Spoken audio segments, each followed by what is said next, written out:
35억 빚은 네가 다 갚아. 우린 떠난다. 시뻘건 압류 딱지가 도배된 집안에 홀로 남겨진 수연.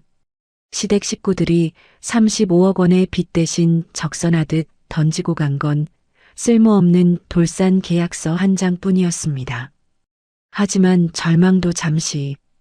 TV 긴급 속보를 확인한 수연의 입가에 서서히 통쾌한 역전의 미소가 번지기 시작합니다.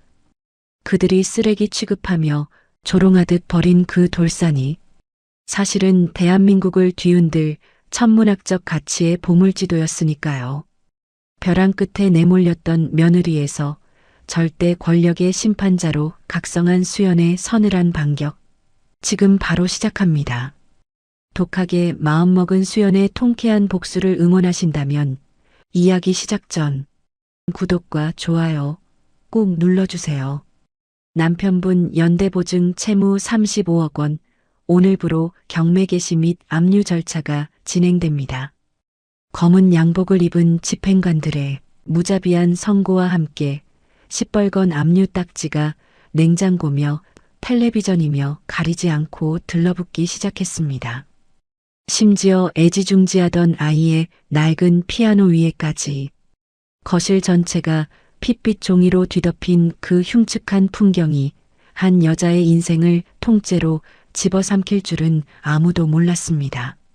장바구니 손잡이를 쥐고 있던 수연의 손에서 맥없이 힘이 빠져나갔습니다. 무거운 장바구니가 바닥으로 고꾸라졌고 파와 두부가 차가운 현관 마룻바닥 위로 처참하게 나뒹굴었습니다. 대체 이 집에 무슨 일이 벌어지고 있는 건지 수연의 동공이 지진이 난 듯 거세게 흔들렸습니다. 김수연 씨 맞습니까? 남편분 사업체 연대보증 채무 35억 원, 오늘부로 가압류 집행합니다. 거실 한복판에는 시커먼 양복을 입은 법원 집행관들이 구둣발로 버젓이 들어와 있었습니다. 그들의 거친 손길이 닿을 때마다 세간살이 하나하나에 시뻘건 압류 딱지가 무자비하게 들러붙었거든요. 애지중지하던 아이의 피아노마저 예외는 아니었습니다.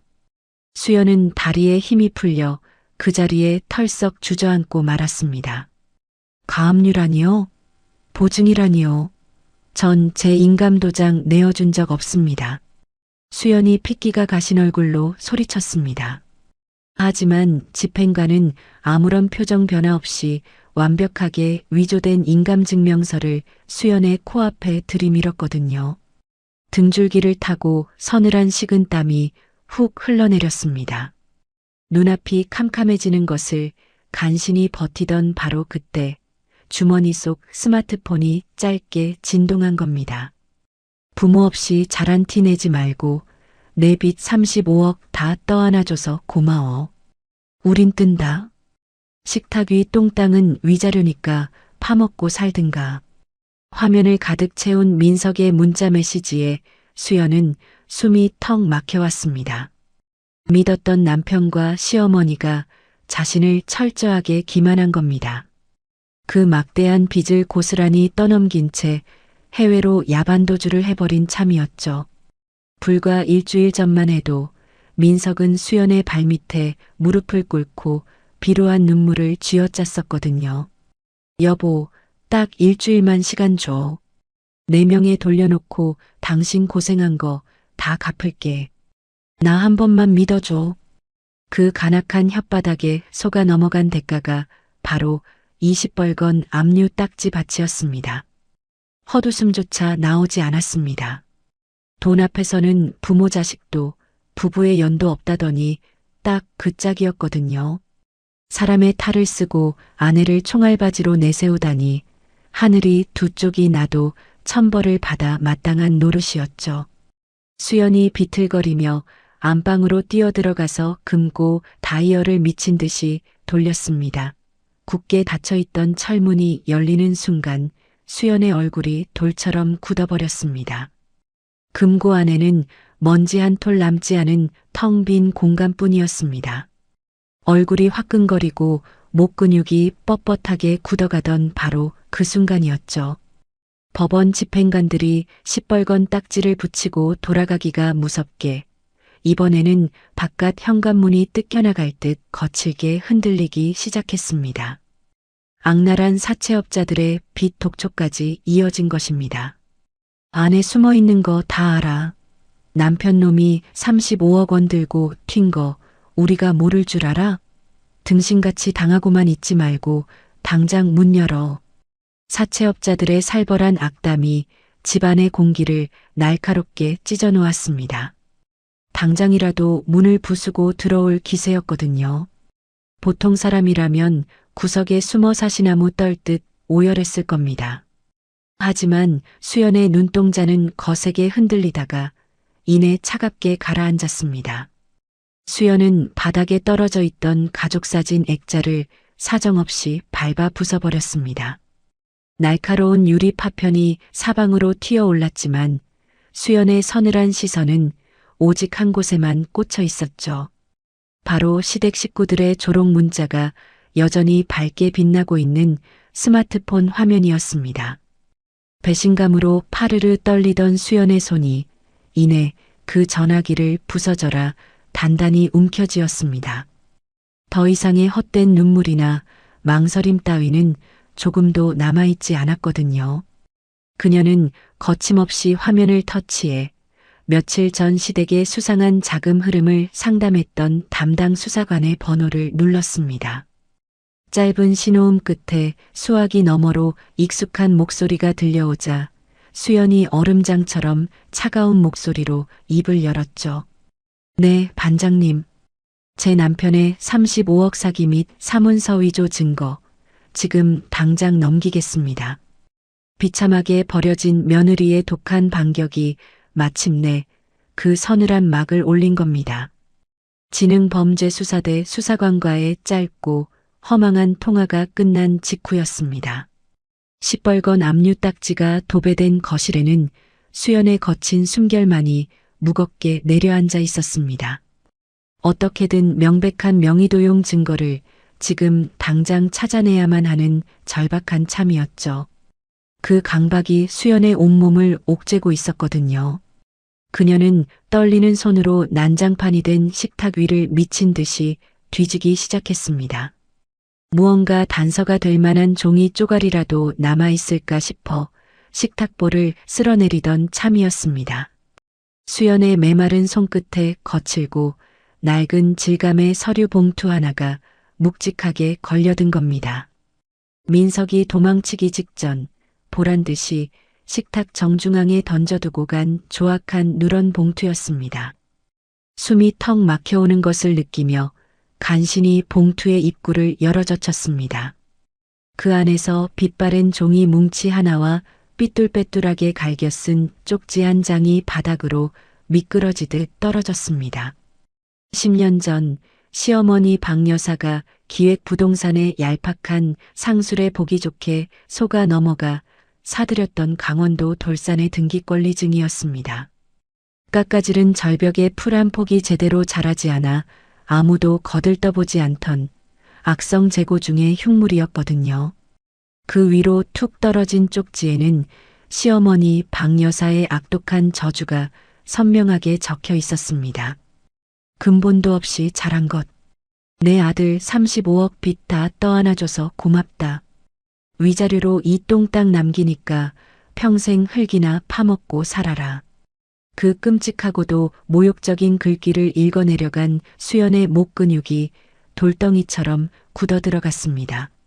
자신들을 위해 밤낮 없이 대소변을 받아내며 헌신한 며느리에게 35억이라는 거대한 사형 선고를 내린 것도 모자라 이런 휴지 조각을 적선하듯 던지고 가다니요. 사람의 탈을 쓰고 이토록 악랄하고 잔인할 수 있다니 하늘이 노하고 벼락을 내리쳐도 시원찮을 노릇이었죠. 수연은 치밀어 오르는 억울함과 분노를 주체하지 못한 겁니다. 낡은 서류를 쥔 두 손에 시퍼런 핏대가 솟도록 힘을 쥐어짜며 이를 바득바득 갈았습니다. 같은 시각 대형 국제공항의 최고급 퍼스트 클래스 VIP 라운지는 그야말로 딴 세상의 풍경이었습니다. 은은한 클래식 음악이 흐르는 화려한 샹들리에 아래 푹신한 천연 가죽 소파에 깊숙이 기대 앉은 박여사와 아들 민석의 얼굴에는 번들거리는 탐욕이 가득했거든요. 테이블 위에는 수십만 원을 호가하는 최고급 빈티지 샴페인과 캐비어 요리가 보란듯이 차려져 있었습니다. 박 여사는 수연의 명의를 도용해 빼돌린 돈으로 방금 면세점에서 긁어 모은 화려한 명품 다이아몬드 목걸이를 매만지며 비릿한 코웃음을 쳤습니다. 알터니가 다 빠진 것처럼 속이 시원하다. 이제 그 거머리 같은 것은 평생 35억 빚 이자나 갚으면서 길바닥에서 썩어 죽겠지. 박 여사의 저급한 폭언에 민석 역시 고개를 끄덕였습니다. 투명한 크리스탈 샴페인 잔을 가볍게 맞부딪히며 탐욕스러운 웃음소리가 라운지 안을 가득 채운 겁니다. 엄마도 참, 그래도 명색이 2년 동안 엄마 병수발해준 사람인데 불쌍하잖아. 그래서 내가 그 쓸모없는 똥땅 문서라도 식탁에 예쁘게 남겨주고 왔지. 그거라도 꼭 쥐고 흙 파먹다 보면 당장 굶어 죽진 않겠지 뭐. 어미나 아들이나 낯짝이 두껍기가 철판보다 더한 참이었습니다. 남의 피눈물을 짜내어 훔친 돈으로 호의호식하며 자신들을 위해 희생한 사람의 부모까지 들먹이며 인격 모독을 서섬지 않는 인간들이었거든요.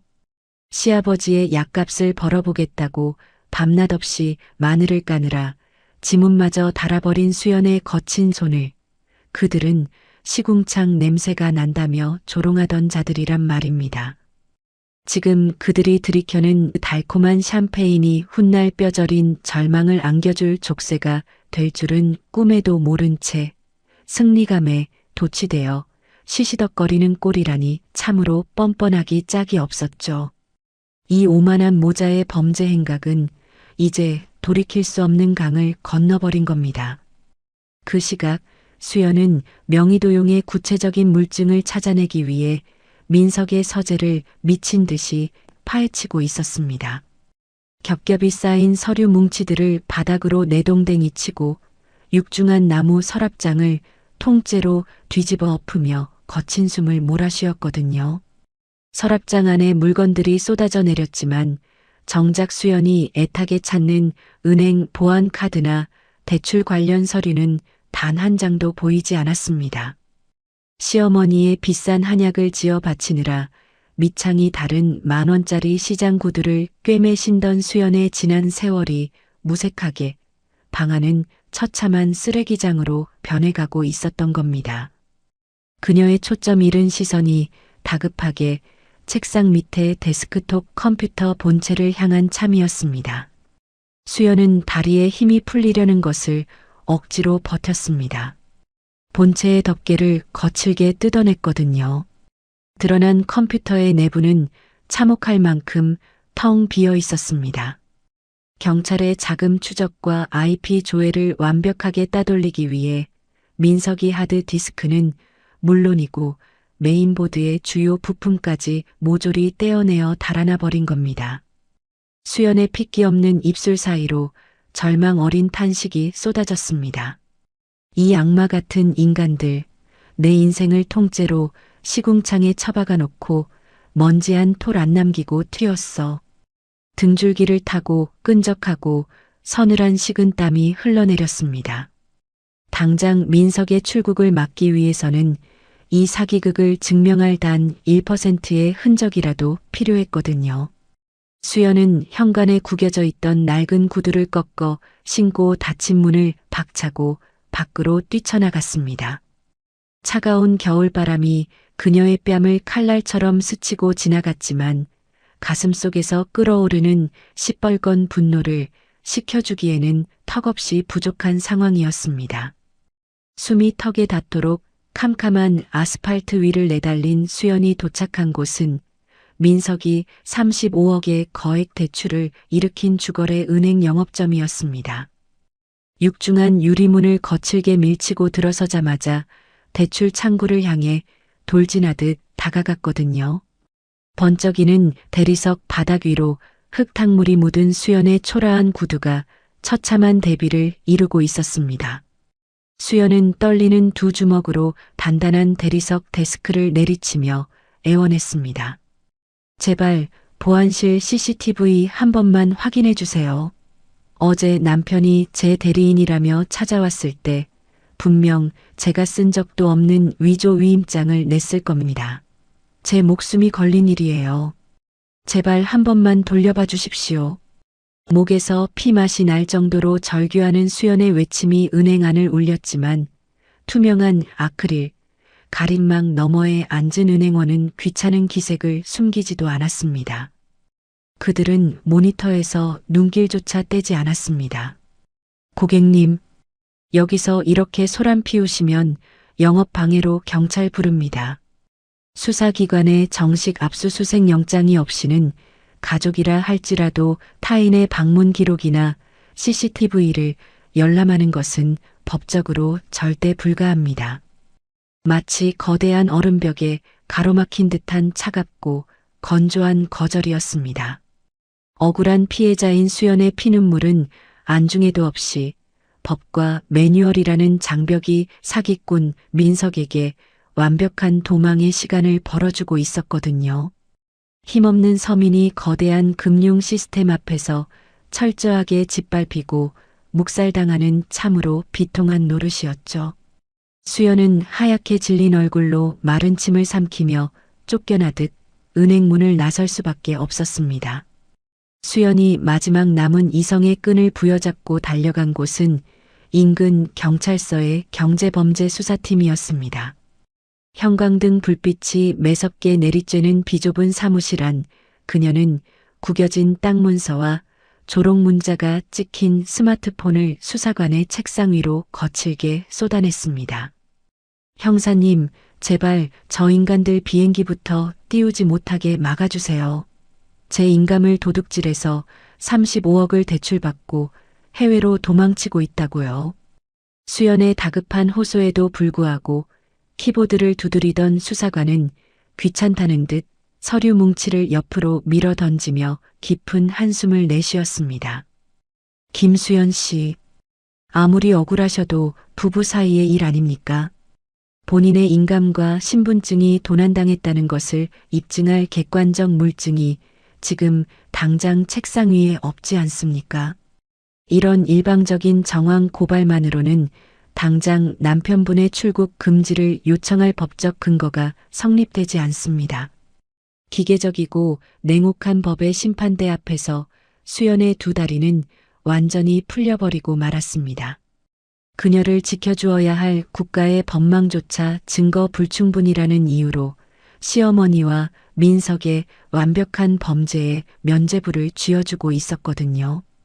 억울함에 목 근육이 찢어질 듯 뻣뻣해지고 뱃속 깊은 곳에서부터 뜨거운 오열이 역류에 올라오는 참이었습니다. 경찰서 회전문 밖으로 걸어 나온 수연은 더 이상 서 있을 힘조차 잃고 차가운 시멘트 계단에 털썩 주저앉고 말았습니다. 초겨울의 매서운 칼바람이 얇은 겉옷을 파고들었지만 뼛속까지 얼어붙은 그녀의 심장에 비하면 아무것도 아니었습니다. 모든 문이 닫히고 완벽한 어둠 속에 갇힌 듯한 끔찍한 무력감이 그녀의 숨통을 조이고 있었습니다. 바로 그 순간이었습니다. 주머니 속 스마트폰이 신경질적인 진동을 일으켰거든요. 덜덜 떨리는 손으로 액정을 켠 수연의 눈동자가 거세게 요동쳤습니다. 비행기 이륙 직전 민석이 기내 와이파이를 이용해 보낸 조롱 섞인 출국장 인증샷이었습니다. 사진 속에는 1등석의 넓은 좌석을 뒤로 젖힌 채 해맑게 V자를 그리며 환하게 웃고 있는 박 여사와 민석의 번들거리는 얼굴이 가득 차 있었거든요. 수연아, 35억 잘 부탁한다. 우리 먼저 갈게. 자신을 35억의 생지옥에 밀어넣고 도망치는 악마들의 그 눈부시게 행복한 미소를 마주한 순간이었습니다. 수연의 머릿속을 팽팽하게 당기고 있던 이성의 마지막 끈이 완전히 끊어져 버린 겁니다. 하늘이 무너져 내리는 듯한 절망감에 비틀거리던 수연은 결국 손에 쥐고 있던 스마트폰을 바닥에 떨어뜨린 채 차가운 계단 위로 엎어지듯 쓰러지고 말았습니다. 2년간의 헌신적인 병수발과 가족을 향한 믿음이 거대한 빚더미와 비참한 조롱으로 되돌아온 겁니다. 그 누구도 구원의 손길을 내밀어주지 않는 차갑고 완벽한 어둠이 수연을 무자비하게 집어삼키고 있었습니다. 하지만 수연은 몰랐습니다. 지금 이 순간 자신의 품속에 구겨진 채 남아있는 그 누런 봉투 한 장이 불과 5분 뒤 대한민국 전체를 뒤흔들 폭탄이 될 줄은요. 내 인생을 통째로 짓밟아 놓고 끝까지 나를 기만해? 이딴 쓰레기 다 태워버릴 거야. 어차피 내 인생도 이걸로 끝장났으니까. 수연의 입술 사이로 억눌린 원망과 저주가 터져나왔습니다. 그녀의 창백한 두 손이 낡은 등기권리증의 양끝을 무자비하게 움켜쥐었거든요. 수연은 속에서 끓어오르는 시뻘건 분노를 주체하지 못하고 그 쓸모없는 돌산 문서를 갈기갈기 찢어발기려 소나기에 온 힘을 쥐어짰습니다. 수십 년 된 낡은 종이의 윗부분이 팽팽하게 당겨지며 거칠게 찢겨나가기 시작한 참이었죠. 내 억울한 인생도 35억의 빚더미도 모두 이 쓰레기 문서와 함께 끝장이라는 지독한 체념이 그녀의 온몸을 휘감던 찰나였습니다. 조용히 켜져 있던 텔레비전에 긴급 속보 자막이 떴습니다.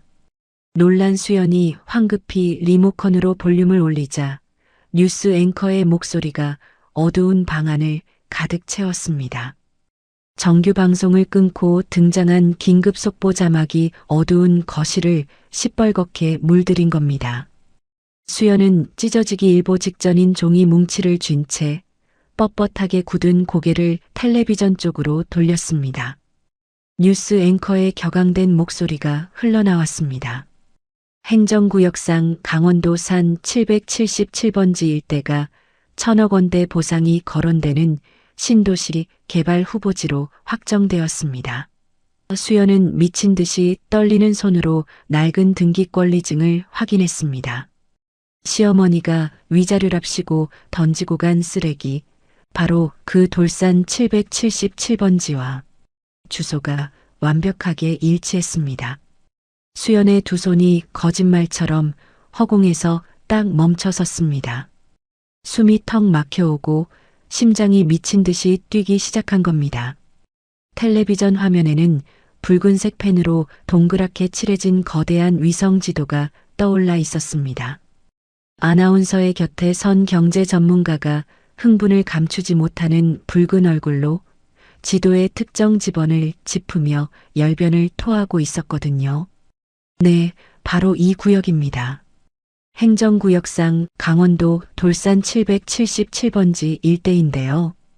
집안이 단단한 거대한 안반지대라 그동안 개발이 전면 제한되었지만 역설적으로 미세한 진동을 완벽하게 막아야 하는 반도체 공장 부지로는 전 세계에서 찾아보기 힘든 최적의 입지입니다. 전문가들은 이번 수용에 따른 토지 보상금 규모만 최소 1,000억 원, 상업적 가치로는 수천억을 훌쩍 넘길 것으로 내다보고 있습니다. 산 777번지, 강원도 산 777번지. 뉴스 앵커의 입에서 거듭 흘러나온 그 주소는 수연의 뒤통수를 무자비하게 강타하는 엄청난 충격이었습니다. 수연은 눈동자가 거세게 흔들리는 것을 느끼며 떨리는 두 손을 천천히 내려다보았거든요. 방금 전까지 자신이 갈기갈기 찢어버리려 했던 반쯤 찢어지다 만 그 낡고 누런 등기권리증. 그 빛바랜 종이 한가운데에는 선명하고 굵은 검은색 글씨로 강원도 산 777번지라는 주소가 똑똑히 적혀 있었던 겁니다. 믿을 수 없는 기적 앞에 수연은 거친 숨을 몰아쉬며 텔레비전 화면과 자신의 손에 들린 서류를 수십 번이나 번갈아 쳐다보았습니다. 머릿속이 하얗게 비워지고 이마를 타고 끈적한 식은 땀이 훅 흘러내렸거든요. 말도 안 돼, 이 쓰레기 땅이 나한테 던져준 이 돌산이 1,000억짜리 반도체 보상금이라고? 덜덜 떨리던 수연의 손에서 마침내 스르르 힘이 풀렸습니다. 낡은 등기권리증이 바닥으로 힘없이 떨어져 내렸거든요.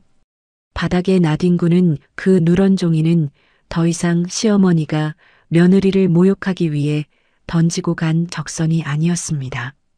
그것은 대한민국에서 가장 거대하고 무소불위의 권력을 단숨에 거머쥘 수 있는 눈부신 황금빛 왕관이었던 겁니다. 며느리를 35억 빚더미 구렁텅이에 처박았다고 기세등등하던 악마들이 1,000억짜리 로또를 스스로 며느리 발밑에 바치고 도망친 꼴이었거든요. 참으로 기가 막히고 뻔뻔하기 짝이 없는 자들의 최후가 이렇게 시작되는 노릇이었죠. 수연은 거실벽에 걸린 낡은 시계를 천천히 올려다보았습니다. 밤 11시 15분. 박 여사와 민석이 타고 도망친 그 호화로운 비행기가 한국 땅을 떠나 이륙한 지 정확히 단 5분이 지난 시간이었거든요. 단 5분. 그 짧고도 허망한 찰나의 시간 동안 세상의 갑과 을, 생지옥과 천국의 주인이 완벽하게 뒤바뀌어 버린 겁니다. 자신을 빚의 노예로 만들고 승리자가 된 양 샴페인을 터뜨리던 그 오만한 사기꾼 모자. 그들은 며느리를 철저하게 조롱하기 위해 무려 1,000억 원짜리 보물지도를 스스로 쓰레기통에 처박아 버리고 제 발로 도망을 쳐버린 참이었습니다. 어둠이 짙게 깔린 거실 한가운데 시뻘건 압류 딱지들에 둘러싸여 우뚝 선 수연의 어깨가 잘게 들썩이기 시작했습니다. 그것은 더 이상 억울함에 겨운 오열이나 비참한 절망의 떨림이 아니었거든요. 숨을 깊이 들이켠 수연의 입가에서 시작된 작은 진동은 이내 걷잡을 수 없는 거대한 폭발로 변해갔습니다. 텅 빈 빚더미 집안이 떠나가라 수연은 미친 듯이 실성한 웃음을 터뜨리기 시작했습니다. 가슴 깊은 곳에서부터 끓어오르는 기괴할 정도의 웃음이 붉은 딱지들을 사정없이 때리며 거실 전체에 울려 퍼졌습니다. 얼굴은 뜨겁게 달아오르고 있었지만 그녀의 두 눈빛만큼은 그 어느 때보다도 차갑고 서늘한 살기를 번뜩이고 있었거든요. 자신을 무자비하게 짓밟았던 자들이 오만함에 눈이 멀어 제 발로 던져주고 간 이 천문학적인 권력. 수연은 이 완벽하고도 압도적인 합법의 무기로 저 간악한 시댁 일가의 숨통을 아주 천천히 그리고 가장 고통스럽게 조여버리겠다고 뼈에 새기듯 다짐한 겁니다. 한참을 미친 듯이 웃어대던 수연은 천천히 무릎을 굽혀 바닥에 떨어진 땅 문서를 주워들었습니다. 구겨진 종이의 주름을 조심스럽게 쓸어내리며 그녀는 그 낡은 서류를 자신의 가슴팍에 단단히 품었거든요. 등줄기를 타고 흐르던 차가운 절망의 땀방울은 어느새 짜릿한 희열과 맹렬한 투지로 바뀌어 있었습니다. 이제 눈물을 흘리며 경찰서 계단을 구르는 나약한 며느리 김수연은 세상에 존재하지 않는 겁니다.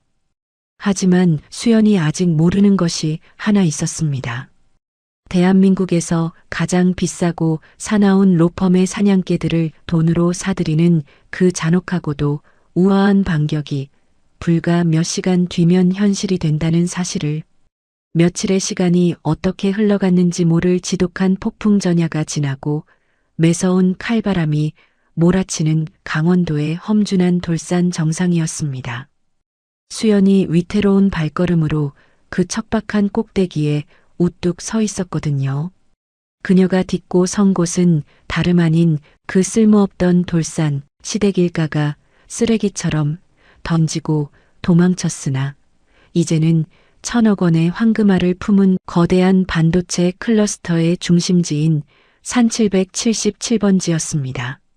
살을 애는 듯한 억센 산바람이 수연의 헝클어진 머리카락을 사정없이 흩날렸지만 그녀는 추위조차 잊은 듯 꼿꼿한 자세로 발 아래 펼쳐진 얼어붙은 흙가닥을 내려다보고 있었습니다. 이윽고 수연의 굽은 무릎이 천천히 꺾이더니 딱딱한 겨울 땅 위로 무겁게 주저앉았습니다. 그녀의 창백하고 떨리는 두 손에는 거친 오르막을 오르느라 가장자리가 조금 구겨진 부모님의 낡은 흑백 사진이 조심스럽게 들려 있었거든요. 평생을 뼈 빠지게 고생만 하시다 사위 민석의 교묘한 사업 자금 핑계에 전 재산을 털어주고 화병으로 돌아가신 가여운 부모님이셨습니다. 수연은 얼음장 같은 흙바닥 위에 부모님의 사진을 반듯하게 내려놓으며 거칠게 갈라진 손끝으로 사진 속 환하게 웃고 있는 두 분의 얼굴을 가만히 쓸어내렸습니다. 엄마, 아빠, 나 이제 안 울어. 내 피 빨아먹은 인간들 똑같이 피 말리는 지옥을 맛보게 해줄 거야. 수연의 입술 사이로 새어나온 음성은 더 이상 며느리의 비참한 흐느낌이 아니었습니다. 그것은 마치 지옥의 밑바닥에서 벼려낸 서늘하고도 잔혹한 칼날과도 같은 피비린내 나는 복수의 맹세였거든요. 볼을 타고 흐르던 뜨거운 눈물은 차가운 산바람에 곧바로 얼어붙었지만 수연의 두 눈동자만큼은 그 어느 때보다도 뚜렷한 살기를 띠며 붉게 타오르고 있었습니다. 자신과 부모님의 피땀을 쥐어짜 35억이라는 빚의 올가미를 씌우고 지금쯤 해외의 어느 호화로운 리조트에서 축배를 들고 있을 박여사와 민석. 수연은 부모님의 사진 앞에서 그 두 악마의 숨통을 세상에서 가장 합법적이고 고통스러운 방식으로 끊어놓겠노라 뼈가 부서지는 듯한 각오를 다진 겁니다. 그로부터 불과 몇 시간 뒤 팽팽한 긴장감이 감도는 서울 강남의 한복판으로 장면이 전환됩니다. 대한민국에서 돈과 권력의 냄새를 가장 기가 막히게 잘 맡는다는 승소율 1위 대형 로펌의 무겁고 육중한 마호간이 원목문이 거침없는 힘에 의해 양쪽으로 넓게 젖혀졌습니다. 대리석 바닥이 깔린 화려한 회의실 안으로 당당하게 걸어 들어온 사람은 다름 아닌 낡은 코트 자락을 휘날리는 수연이었거든요. 허름한 옷차림과 핏기가 가신 얼굴이었지만 그녀가 뿜어내는 압도적이고도 서늘한 기백은 그 거대한 공간의 공기를 단숨에 얼어붙게 만들기에 충분했습니다.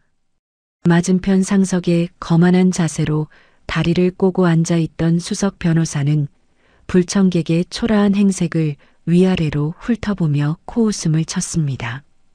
최소 수백억 대의 자산가들만 상대하는 그 오만한 사냥개의 눈에 낡은 구두를 신은 수연은 그저 세상 물정 모르는 잡상인 정도로 보였을 테니까요.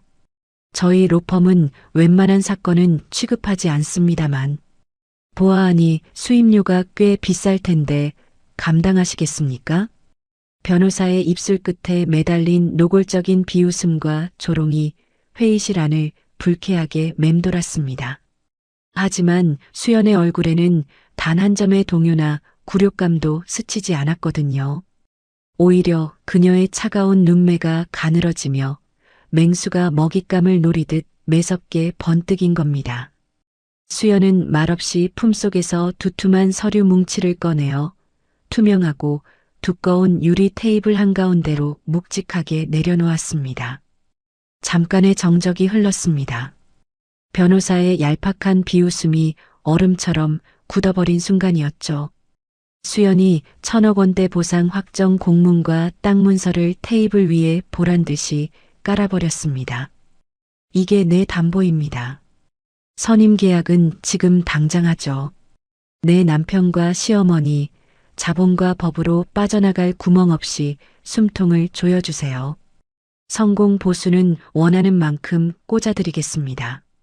수연의 입에서 떨어지는 한 글자 한 글자는 마치 단단한 얼음송곳처럼 변호사의 고막에 깊숙이 내리꽂혔습니다.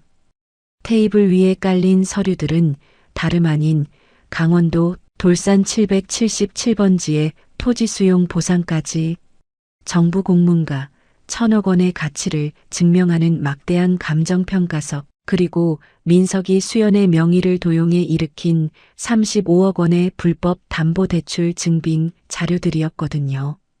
종이 위를 스치던 변호사의 거만했던 시선이 그 천문학적인 숫자 1,000억에 가닿는 순간 커다란 경악으로 물들었습니다. 다리를 꼬고 앉아있던 그의 자세가 허둥지둥 고쳐 앉혀진 겁니다. 조롱으로 가득했던 그의 얼굴에는 어느새 극도의 탐욕과 자본을 향한 맹목적인 복종만이 남아 있었거든요. 불과 1분 전까지만 해도 문전박대를 당할 뻔했던 낡은 코트의 여자가 대한민국 최고의 법 기술자들을 돈으로 부리는 절대 권력자로 군림하는 기막힌 순간이었습니다. 로펌이라는 이름의 거대한 기계가 수연이 던진 1,000억 원의 압도적인 담보를 물고 미친 듯이 가동되기 시작했습니다. 수석 변호사의 다급한 지시가 떨어지기가 무섭게 회의실 밖에 수십 명의 엘리트 법조인들이 일제히 키보드 위로 손가락을 맹렬하게 날리며 사냥의 포위망을 짜내려 갔거든요. 법전이 거칠게 뒤적여지고 증거 자료들이 복사기를 쉴 새 없이 오가며 피도 눈물도 없는 차가운 고소장들이 쏟아져 나오기 시작한 겁니다. 수석 변호사는 이미 땀으로 흠뻑 젖은 셔츠깃을 매만지며 수연을 향해 허리를 90도로 깊숙이 숙인 채 충성을 맹세했습니다. 명심하겠습니다, 회장님. 사기 및 사문서 위조 혐의 형사고소, 35억 전액에 대한 민사 손해배상, 그리고 놈들의 국내외 전 계좌 및 은닉 자산 가압류 신청까지 단 24시간 안에 완벽하게 묶어버리겠습니다. 수연은 푹신한 가죽 소파에 몸을 깊숙이 기대며 창밖으로 펼쳐진 빌딩 숲을 무심한 눈동자로 내려다보았습니다. 어리석은 박 여사와 민석은 지금쯤 해외 공항의 최고급 면세점을 기웃거리며 훔친 신용카드로 명품 가방을 긁어대고 있을 테죠. 그들은 상상조차 하지 못할 겁니다. 자신들이 벌인 그 돌산의 위력으로 무장한 대한민국 최고의 법적 사냥개들이 이미 태평양을 건너 그들의 숨통을 향해 무자비한 이빨을 드러내고 돌진하기 시작했다는 사실을 말입니다. 하지만 진정한 지옥은 지금부터가 시작이었습니다. 눈이 시리도록 푸른 에메랄드빛 바다와 1년 내내 따사로운 햇살이 쏟아지는 동남아시아의 최고급 프라이빗 휴양지였습니다. 그곳에 위치한 럭셔리 브랜드의 VVIP 전용 명품관 공기는 바깥에 찌는 듯한 열기와 완벽하게 차단된 채 숨 막힐 듯 서늘하고 향기로운 냉기로 가득 차 있었거든요. 며느리 수연을 35억이라는 끔찍한 빚더미 생지옥으로 밀어넣고 도망친 시어머니 박 여사와 민석은 한국에서 저지른 악랄한 범죄는 까맣게 잊은 채 이 호화로운 파라다이스에서 승리자의 축배를 들고 있었습니다. 마치 세상의 모든 부와 권력을 손에 쥔 제왕이라도 된 것처럼 두 사람의 얼굴에는 오만함과 탐욕으로 얼룩진 기름기가 번들거리고 있었던 겁니다. 박 여사는 화려한 샹들리에 조명이 쏟아지는 VIP 전용 라운지의 최고급 가죽 소파에 거만하게 몸을 묻었습니다. 그녀의 눈앞에는 단정한 정장 차림의 직원이 하얀 면장갑을 끼고 조심스럽게 받쳐든 수천만 원을 호가하는 최고급 다이아몬드 장식의 명품 시계가 영롱한 빛을 뿜어내고 있었죠. 오늘 아침 현지 브로커를 통해 막대한 투자 이민 자금을 송금하고 최고급 영주권 심사를 무사히 통과했다는 소식을 들은 직후였기에 모자의 기세는 그야말로 하늘을 찌를 듯이 등등한 상황이었습니다. 박 여사는 탐욕스럽게 살이 오른 자신의 손목에 번쩍이는 시계를 차보며 입가에 비열하고도 잔혹한 미소를 지어 보였거든요. 이 영롱한 다이아몬드 빛깔 좀 보렴. 한국에 두고 온 우리 호구 같은 며느리는 지금쯤 그 쓸모없는 똥땅에서 흙이나 파먹으며 35억 빚쟁이들한테 머리채를 쥐어뜯기고 있을 텐데 말이다. 민석 역시 최고급 캐비어가 올려진 크래커를 베어 물고 샴페인이 담긴 크리스털 잔을 가볍게 흔들며 맞장구를 쳤습니다. 그들은 자신들이 위자료랍시고 던져준 그 척박한 강원도 돌산이 불과 몇 시간 만에 1,000억 원의 글로벌 반도체 클러스터 보장금으로 변해 수연의 손에 절대 권력의 칼자루를 쥐어주었으리라고는 꿈에도 상상하지 못하고 있었거든요. 박 여사는 지극히 만족스러운 듯 고개를 끄덕이며 직원을 향해 지갑에서 꺼낸 최고급 VVIP 블랙카드를 대리석 테이블 위로 오만하게 미끄러뜨렸습니다. 그 얇은 플라스틱 카드에는 며느리 수연의 명의를 도용해 불법으로 끌어모은 수십억 원의 피 묻은 돈이 고스란히 담겨 있는 그들의 가장 든든한 생명줄이나 다름없는 무기였던 겁니다. 친절하고 완벽한 미소로 카드를 받아든 직원이 결제 단말기에 카드를 부드럽게 긁어내리는 바로 그 순간이었습니다. 경쾌한 결제 승인 멜로디 대신 단말기의 작은 액정 화면이 시뻘건 붉은색으로 전멸하며 불길한 경고 메시지를 뱉어내기 시작했거든요. 영업용 미소를 유지하던 직원의 미간이 미세하게 찌푸려졌습니다. 카드를 여러 번 옷깃에 닦아 다시 단말기에 밀어 넣었지만 결과는 마찬가지였죠. 이내 직원은 난처한 기색을 숨기지 못하며 박 여사를 향해 정중하지만 단호하게 가라앉은 목소리로 입을 열었습니다. 사모님, 대단히 죄송합니다만 이 카드는 현재 한도 초과가 아니라 한국의 해당 금융사 측에 의해 전면 거래 정지가 걸려 있는 상태입니다. 거래 정지. 그 네 글자가 박 여사와 민석의 고막을 때리는 순간 명품 간의 서늘한 냉기가 마치 날카로운 얼음송곳처럼 그들의 덩줄기를 타고 훅 흘러내렸습니다. 박 여사의 얼굴에서 거만하게 늘어져 있던 미소가 순식간에 딱딱하게 굳어버린 겁니다. 여유롭게 샴페인을 홀짝이던 민석의 손놀림도 허공에서 뻣뻣하게 멈춰 섰거든요. 당황한 기색을 애써 감추려던 민석이 자리에서 벌떡 일어났습니다.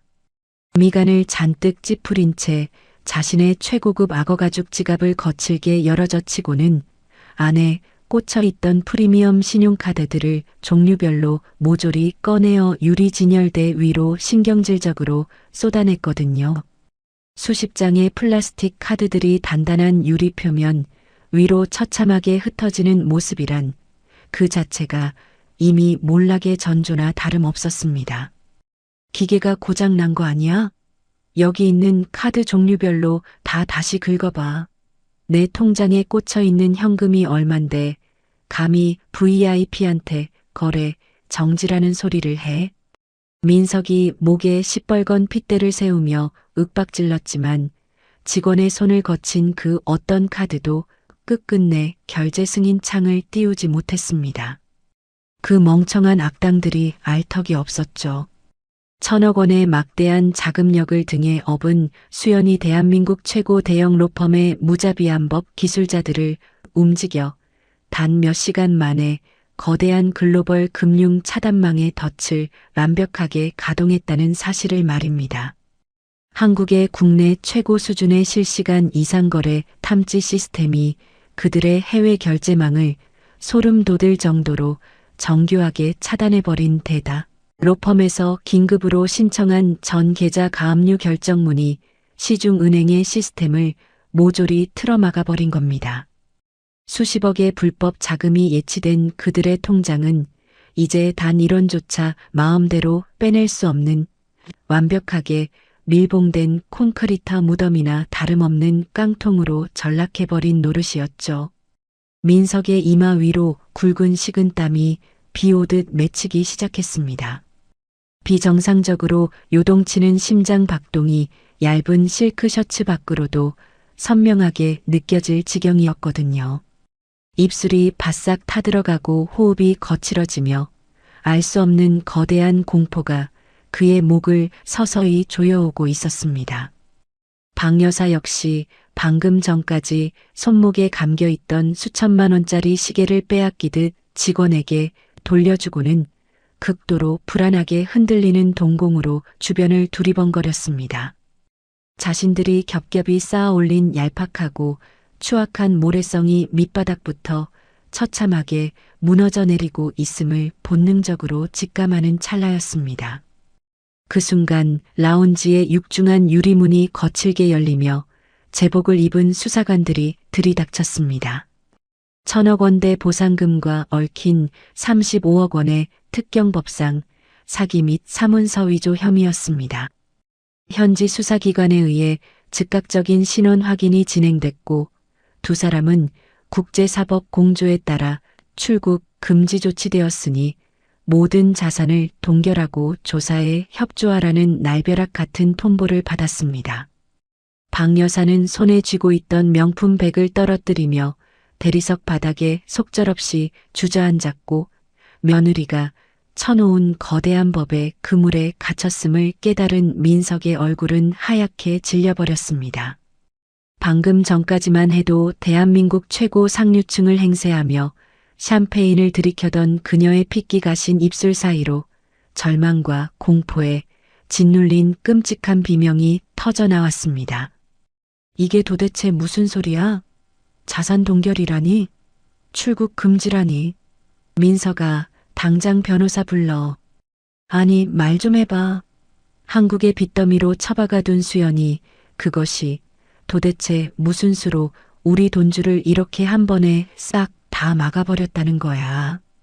바닥에 흉하게 엎드려 아들의 바짓가랑이를 유일한 생명줄처럼 붙잡고 처절하게 울부짖는 박 여사와 사색이 된 얼굴로 땀만 뻘뻘 흘리며 뒷걸음질만 치는 비겁한 민석의 비참한 꼴이 이어졌습니다. 불과 몇 분 전까지만 해도 천국을 누리며 며느리를 조롱하던 모자의 오만한 낙원은 수연이 던진 보이지 않는 합법의 그물망에 걸려 이렇듯 가장 비참하고 끔찍한 생지옥으로 곤두박질치고 만 겁니다. 버려진 돌산에서 피어난 수연의 서늘한 칼날이 1만 킬로미터 밖의 휴양지에까지 날아와 악당들의 숨통을 단숨에 꿰뚫어버린 참으로 통쾌하고도 소름 돋는 응징의 천막이었습니다.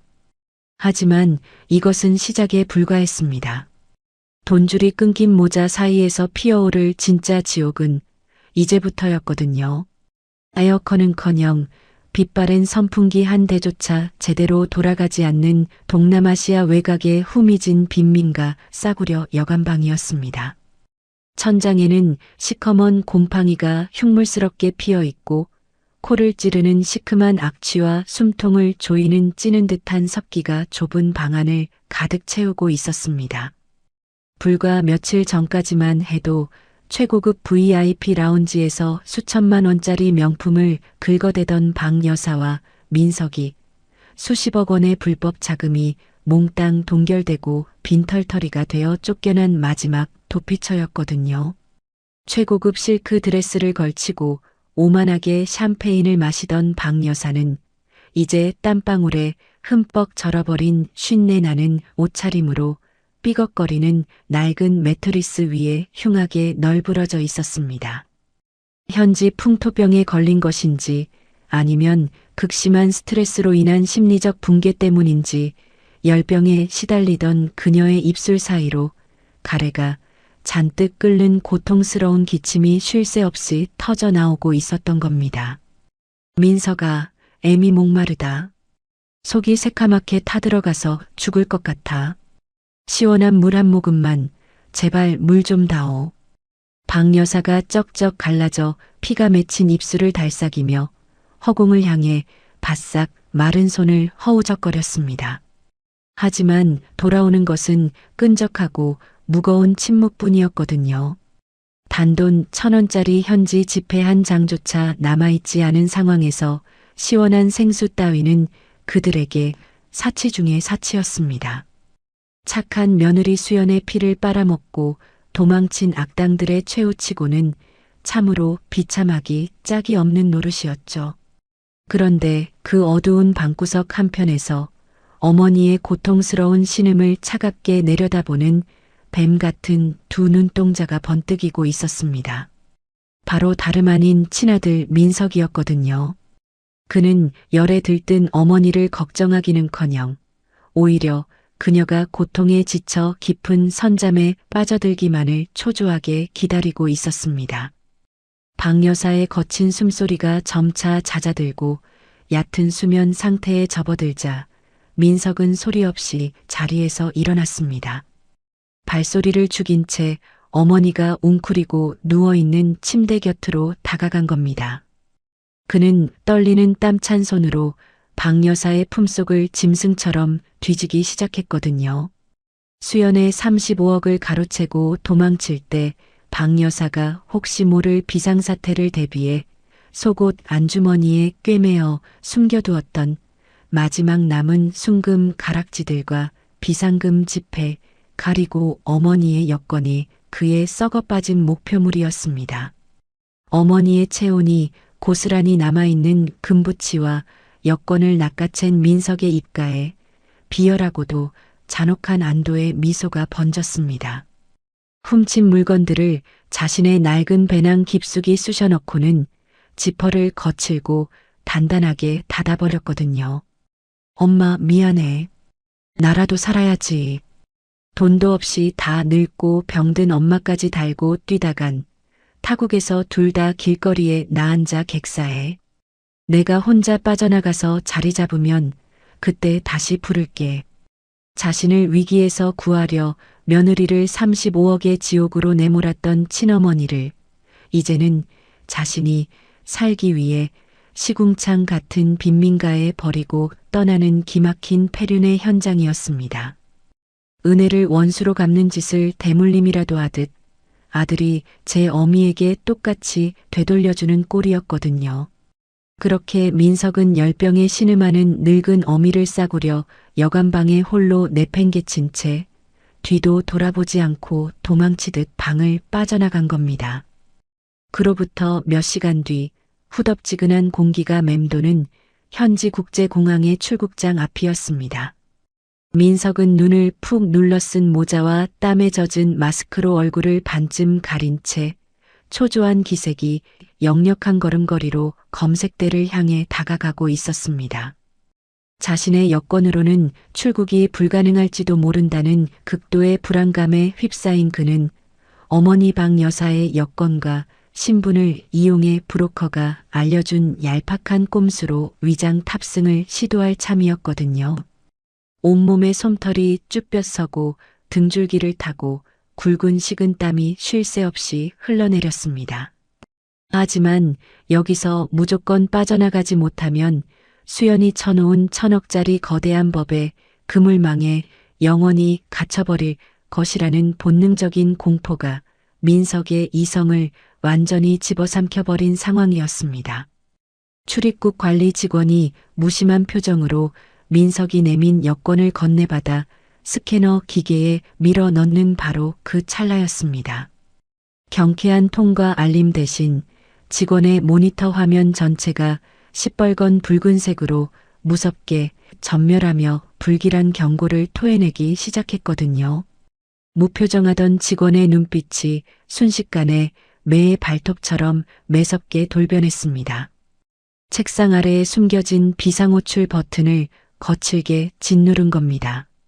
사태의 심각성을 직감한 민석이 낡은 배낭을 버려두고 뒷걸음질을 치며 인파 속으로 도망치려 했지만 이미 사방에서 무장한 공항 경찰들이 달려들어 그의 양팔을 뒤로 꺾어 제압해버린 참이었습니다. 당신은 현재 국제사법공조수사망에 오른 인물과 관련된 자이며 타인 여권 부정 사용 현행범입니다. 지금 즉시 체포합니다. 차가운 수갑의 서늘한 금속 질감이 민석의 땀찬 손목을 잔혹하게 파고들었습니다. 대리석 바닥에 복이 흉하게 짓눌린 민석의 입술 사이로 절망적인 비명이 터져나왔지만 출국장을 가득 메운 사람들의 경멸 어린 차가운 시선만이 쓰레기를 보다 쏟아질 뿐이었거든요. 장면은 다시 퀴퀴한 땀 냄새와 매캐한 담배 연기로 가득한 현지 경찰서의 삭막한 조사실로 전환됩니다. 양손에 수갑을 찬 채 넋이 나간 표정으로 낡은 철제 의자에 주저앉아 있던 민석의 귓가로 조사실 철문이 거칠게 열리며 누군가의 처절한 발걸음 소리가 들려왔거든요. 그곳에는 산발이 된 헝클어진 머리와 핏발선 두 눈을 한 방 여사가 현지 경찰의 거친 부축을 받으며 헐떡이고 있었습니다.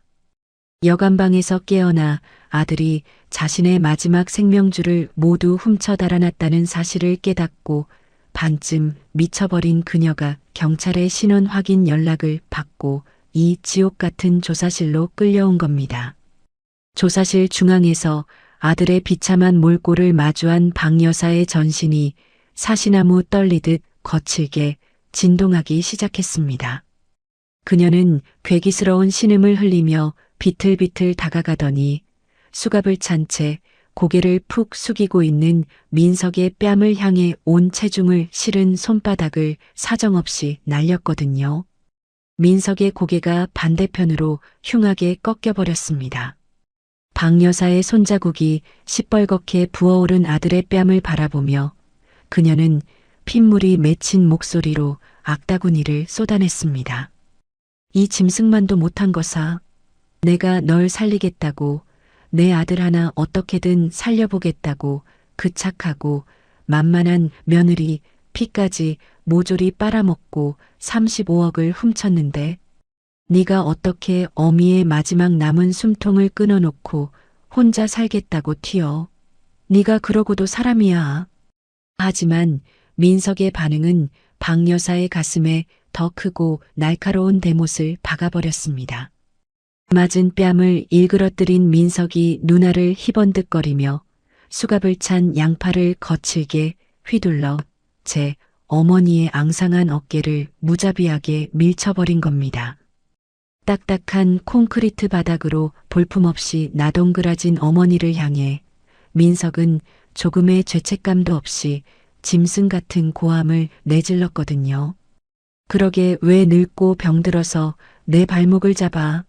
엄마가 수연이한테 위자료랍시고 그 쓰레기 돌산 문서만 안 던져줬어도 일이 이 지경까지 오진 않았어.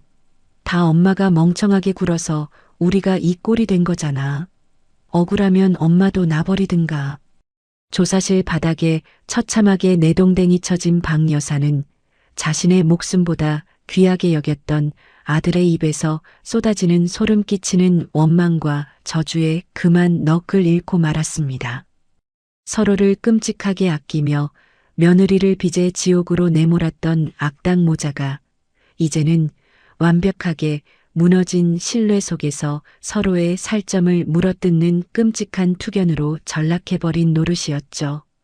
한국의 화려한 로펌 소파에 앉은 수연이 천억의 막대한 권력으로 조종하는 거대한 사법의 덫안에서 그들은 스스로 피투성이가 되어 파멸해가고 있었던 겁니다.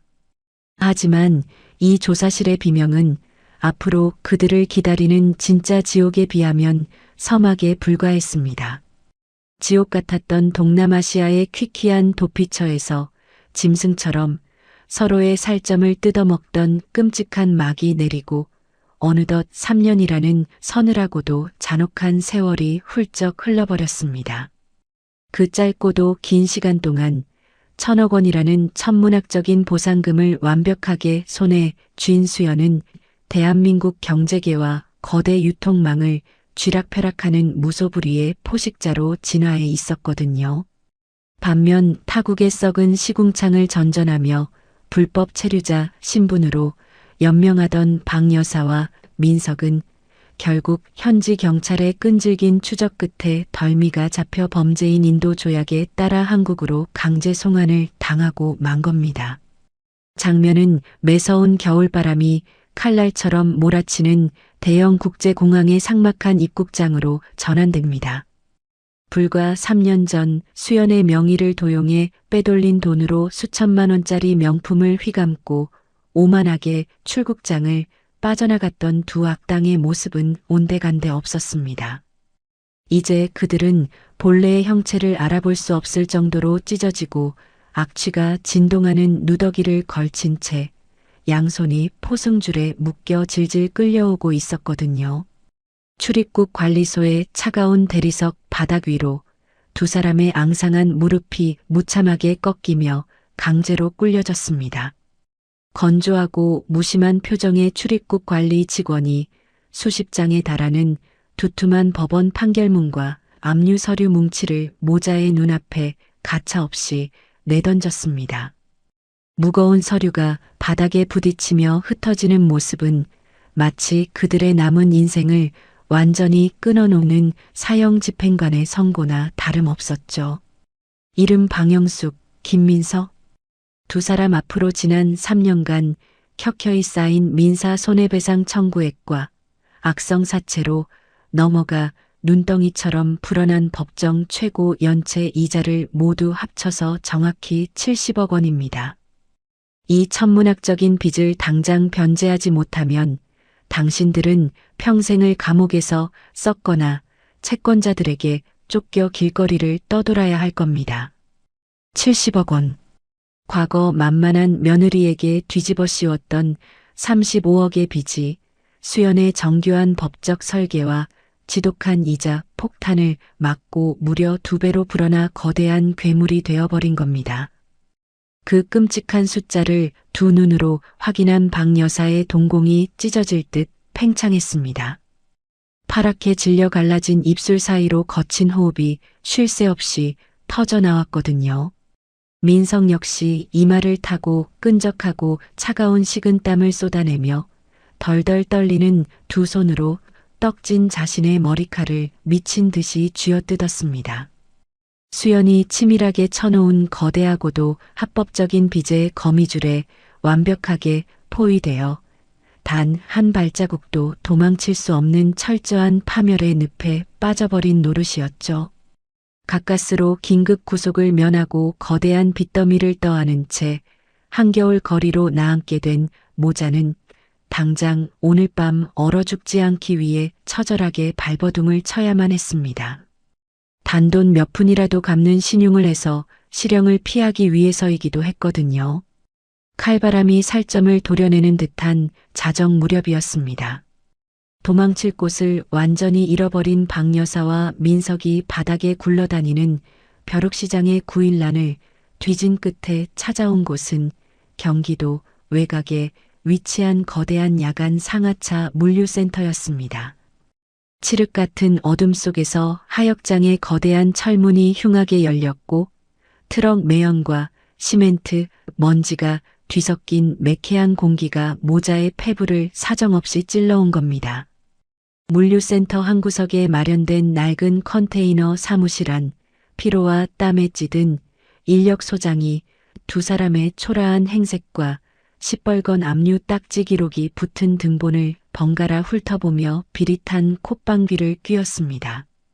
볼펜 끝으로 낡은 철제 책상을 신경질적으로 두드리며 모자의 마지막 남은 생존의 희망조차 무참히 짓밟아버리는 잔혹한 현실을 입 밖으로 내뱉었거든요.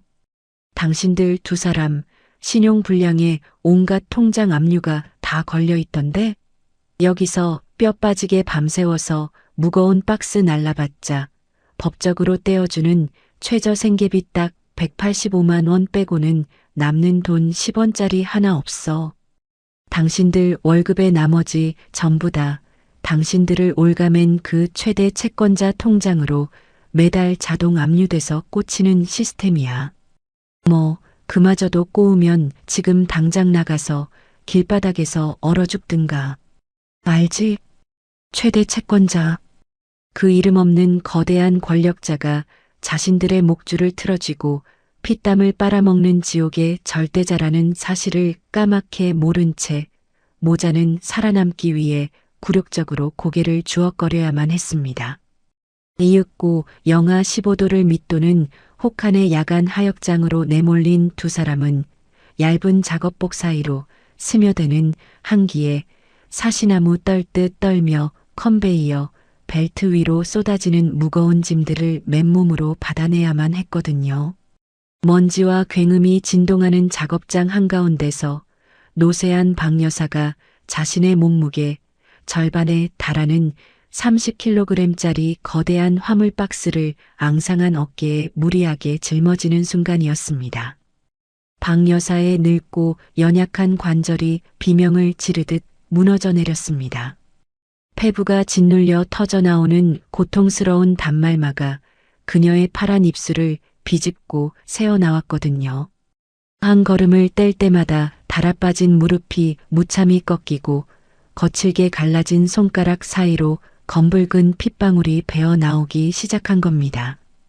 하지만 바로 옆에서 자신 몫의 짐을 나르며 거친 숨을 헐떡이던 아들 민석은 어머니를 부축하기는커녕 시뻘건 눈을 부라리며 살기 어린 악다구니를 쏟아냈습니다.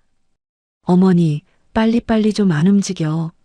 여기서 쓸데없이 게으름 피우다 쫓겨나면 우리는 당장 내일 빚쟁이들한테 끌려가서 감옥 독방에 처박히는 거야.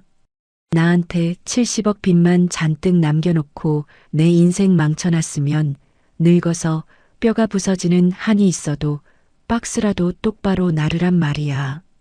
아들의 잔인하고도 매정한 폭언에 박 여사의 주름진 눈가에서 탁한 눈물이 뚝뚝 떨어져 내렸습니다. 하지만 당장 살아남기 위해서는 그 끔찍한 무게를 견디며 짐칸 안으로 기어들어 가야만 하는 참으로 비참한 상황이었거든요. 그렇게 모자가 육체적 고통 속에서 벌레처럼 언 땅바닥을 기며 일하던 바로 그때였습니다. 작업장 한쪽 벽면을 거대하게 채우고 있던 낡은 대형 전광판 화면이 칠흑 같은 하역장의 어둠을 찢으며 압도적인 빛을 쏟아내기 시작한 겁니다. 스피커를 통해 이 거대한 야간 물류센터마저 소유하고 있는 전국구 거대 유통사의 새로운 대주주 취임식을 알리는 웅장한 아나운서의 멘트가 작업장 전체에 울려 퍼졌거든요. 무거운 짐을 짊어진 채 숨이 넘어가게 헐떡이던 박 여사와 민석의 시선이 무엇인가에 홀린 듯 그 거대한 빛의 광원을 향해 천천히 돌아갔습니다. 화면 속 수백 대의 카메라 플래시가 일제히 터지는 화려한 취임식 단상 위. 그곳에는 수천만 원을 호가하는 최고급 하얀색 캐시미어 코트를 완벽하게 차려입고 감히 범접할 수 없는 우아함과 서늘한 권력을 내뿜는 여자가 오만하고도 고고한 자태로 서서 군중을 내려다보고 있었습니다. 전광판 화면 속으로 천천히 그리고 아주 선명하게 클로즈업되는 그 압도적인 대주주의 얼굴. 그 찰나의 순간 박 여사의 어깨에 위태롭게 들려있던 30kg짜리 짐칸이 얼어붙은 바닥으로 처참하게 곤두박질 쳤습니다. 민석 역시 등줄기를 타고 흐르는 끔찍한 소름에 넋이 나간 사람처럼 입을 떡 벌린 채 전광판 속 여자의 얼굴에 시선을 박아놓고는 전신을 사시나무처럼 바들바들 떨기 시작했거든요. 화면 속에서 자신들을 벌레 보듯 차갑고 서늘하게 내려다보는 저 거대 유통사의 절대 권력자이자 자신들의 피 같은 월급을 모조리 빨아들이고 있는 지옥의 최대 채권자.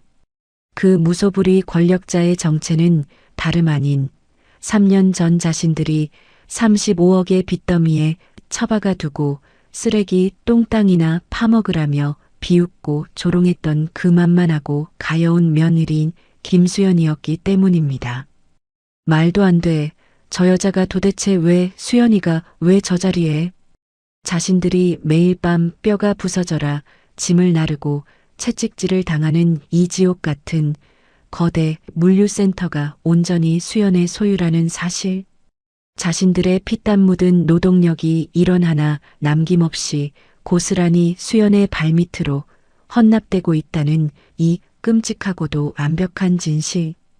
그 숨막히도록 잔혹한 합법적 노예의 굴레 속에서 박 여사와 민석은 숨조차 제대로 쉬지 못한 채 얼어붙은 흙가닥 위로 짐승처럼 처참하게 무너져 내리고 말았습니다.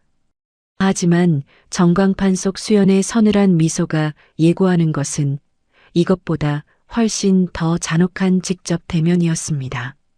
살을 내는 듯한 매서운 칼바람이 거침없이 불어닥치는 경기도 외곽의 야간 하역장이었습니다. 체감온도가 무려 영하 10도 아래로 곤두박질 친 끔찍한 혹한의 겨울밤이었거든요. 사방이 뻥 뚫린 거대한 시멘트 작업장 안으로 들이치는 겨울바람은 박 여사와 민석이 걸친 얇디얇은 싸구려 작업복을 종이장처럼 비집고 들어와 그들의 뼈마디를 사정없이 얼어붙게 만들고 있었습니다. 따뜻한 방 안에서 고가의 밍크 코트를 두르고 호의호식하던 과거의 박 여사는 온데간데 없었습니다. 이제 그녀는 얼굴 전체가 동상으로 벌겋게 부어오른 채 무거운 화물 박스들 사이에서 벌레처럼 기어다니고 있었던 겁니다. 거칠고 무거운 택배 상자들의 모서리에 수백 번이나 쓸려버린 박 여사의 앙상한 손등은 이미 피부가 쩍쩍 갈라져 보기 흉한 상처들로 뒤덮여 있었습니다. 꽁꽁 얼어붙은 그녀의 얇은 피부 조직이 한계를 이기지 못하고 잔혹하게 터져버리며 검붉은 핏방울들이 차가운 시멘트 바닥 위로 무겁게 떨어져 내리고 있었거든요. 숨을 들이마실 때마다 폐부가 날카로운 유리 조각에 찔리는 듯한 고통이 밀려오는 참이었습니다. 민서가 애미 손가락이 다 끊어져 나갈 것 같다. 제발 그 편의점에서 파는 얇은 목장갑이라도 하나만 사다오. 애미 정말 여기서 얼어 죽겠다. 박 여사가 피가 엉겨붙은 두 손을 가슴팍에 부여안고 짐칸을 정리하던 아들 민석을 향해 처절하게 울부짖었습니다. 하지만 눈썹에 하얗게 서리가 맺힌 채 거친 숨을 헐떡이던 민석은 어머니의 애원 따위는 들리지 않는다는 듯 신경질적으로 화물 박스를 내동댕이 치며 악다구니를 쏟아냈거든요. 자신 역시 70억이라는 숨막히는 빚의 굴레에 짓눌려 당장 내일의 생존조차 장담할 수 없는 벼랑 끝에 서 있었으니까요. 한때 며느리 수연의 피를 빨아먹으며 경고했던 모자의 애정은 지독한 가난과 끔찍한 육체적 고통 앞에서 이미 형체도 없이 산산조각이 나버린 겁니다. 바로 그 찰나였습니다. 하역장의 무거운 정막과 컨베이어 벨트의 굉음을 일거에 찢으며 칠흑 같은 어둠이 깔린 물류센터 입구 쪽에서 압도적인 헤드라이트 불빛이 쏟아져 들어오기 시작했거든요. 눈이 멀어버릴 듯한 강렬한 빛기둥을 가르며 현장 한가운데로 미끄러져 들어온 것은 수억 원대의 최고급 VIP 대형 세단이었습니다. 무거운 차체가 얼어붙은 자갈밭을 거칠게 짓누르며 멈춰 서자마자 작업장 곳곳에서 대기하고 있던 거대 유통사의 양복 입은 고위 임원들이 사색이 된 얼굴로 우르르 달려나와 도열하기 시작했습니다. 방금 전까지 일용직 노동자들에게 고함을 퍼붓던 작업반장이 눈알이 튀어나올 듯 놀란 표정으로 확성기를 집어들고 소리를 질러댄 겁니다. 다들 하던 일 당장 멈추고 대열 맞춰. 대주주님께서, 우리 그룹의 최대 주주님께서 직접 야간 시차를 나오셨다. 다들 박스 내려놓고 허리 똑바로 펴고 고개 숙여. 대주주. 박 여사와 민석을 이 끔찍한 노예의 사슬에 묶어놓고 평생 피땀을 빨아먹는 그 지독한 최대 채권자이자 절대 권력자. 그 단어가 떨어지기가 무섭게 작업장 안의 모든 노동자들이 숨소리조차 내지 못한 채 일제히 고개를 숙였거든요. 박 여사와 민석 역시 사시나무 떨듯 전신을 바들바들 떨며 꽁꽁 언바닥에 흉하게 엎드렸습니다. 이윽고 최고급 세단의 묵직한 뒷좌석 문이 부드럽게 열렸습니다. 칠흑 같은 작업장의 풍경과는 너무나도 이질적인 눈부시도록 새하얀 최고급 캐시미어 코트 자락이 우아하게 모습을 드러냈거든요. 머리부터 발끝까지 수천만 원을 호가하는 완벽한 자태로 무장한 수연이 차갑고도 오만한 시선으로 얼어붙은 하역장을 천천히 훑어보기 시작한 겁니다. 최고급 디자이너 수제 구두의 뾰족한 굽이 차가운 시멘트 바닥과 부딪히며 만들어내는 날카롭고도 일정한 발걸음 소리가 하역장에 얼어붙은 공기를 서늘하게 갈랐습니다. 그 소름 돋도록 우아한 발걸음은 일렬로 엎드려 있는 노동자들을 지나 정확히 피를 흘리며 바닥을 기고 있는 박여사와 민석의 바로 앞을 향해 좁혀져 오고 있었거든요. 마침내 구두 굽소리가 두 사람의 머리맡에서 단호하게 멈춰섰습니다. 하역장 전체를 짓누르는 듯한 무거운 침묵이 내려앉았습니다. 바닥에 엎드린 모자의 거친 숨소리만이 그 정적 사이로 처참하게 새어나왔죠. 내 소중한 물건들에 함부로 그 더러운 피 묻히지 마세요. 불결하니까. 벌레만도 못한 취급이었습니다. 마치 바닥에 기어다니는 하찮은 미물에게나 던질 법한 그 지독하게 오만하고 차가운 목소리에 바닥에 납작 엎드려 있던 박여사와 민석의 고개자 반사적으로 번쩍 쳐들렸거든요. 그리고 자신들을 내려다보고 있는 그 눈부신 하얀 코트의 주인이 과거 자신들이 35억의 빚더미에 처박아 버렸던 그 만만하고 무능했던 며느리 수연이라는 사실을 완벽하게 두 눈으로 확인하고야 만 겁니다. 수연의 서늘한 눈동자에는 과거의 나약한 눈물 따위는 단 한 방울도 남아있지 않았습니다. 오직 자신들의 피와 살을 완벽하게 발라내어 지옥의 밑바닥까지 씹어 삼키려는 거대하고도 잔혹한 포식자의 권력만이 매덥게 번뜩이고 있었거든요. 수연의 압도적인 권위에 완전히 짓눌려버린 모자는 그 순간 자신들이 인간이라는 알량한 자존심조차 모두 내던져버렸습니다. 박여사와 민석은 약속이라도 한 듯 꽁꽁 얼어붙어 딱딱한 시멘트 바닥을 향해 자신들의 이마를 미친 듯이 내리찍기 시작했거든요. 두 사람의 처절한 울음소리와 이마가 바닥에 부딪히는 소리가 하역장의 공기를 섬뜩하게 갈랐지만 수연의 표정에는 단 한 점의 동요도 없었습니다. 그들은 멈추지 않고 비참하게 엎드려 수연의 하얀 구두코를 향해 두 손을 미친 듯이 비벼댔습니다. 수연아, 아니 대주주님, 제발 우리 좀 살려다오. 우리가 정말 미쳤었다. 우리가 천벌을 받을 죽을 죄를 지었어. 제발 이 지옥 같은 곳에서 우리 좀 꺼내다오.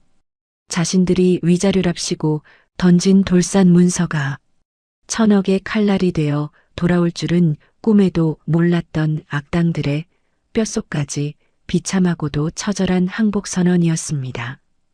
피투성이가 된 채 자신의 발밑에서 짐승처럼 울부짖으며 살려달라 애원하는 박여사와 민석의 흉측한 몰골을 내려다보며 수연의 붉은 입술 끝이 비로소 서늘하고도 지독하게 아름다운 호선을 그리며 말려 올라갔거든요. 70억의 합법적인 사슬에 묶인 채 영원히 끝나지 않을 지옥의 노동 속에서 마침내 수연이 그들의 숨통을 쥐고 흔드는 완벽한 심판자의 자리에 오른 겁니다. 하지만 수연이 이 자리에 온 진짜 이유는 그들의 애원을 듣기 위해서가 아니었습니다. 체감온도 영하 10도를 밑도는 매서운 칼바람이 울부짖는 경기도 외곽의 야간 하역장이었습니다. 그 차갑고 거친 시멘트 바닥 위로 한때 최고급 VIP 라운지에서 오만함의 극치를 달리던 박여사와 민석이 벌레처럼 납작 엎드려 있었거든요. 수천만 원을 호가하는 눈부신 순백의 캐시미어 코트를 걸친 수연은 제 발밑에서 피와 땀에 절어 살려달라 애원하는 그 흉측한 몰골들을 일말의 동정심조차 없는 서늘한 눈동자로 내려다보고 있었습니다.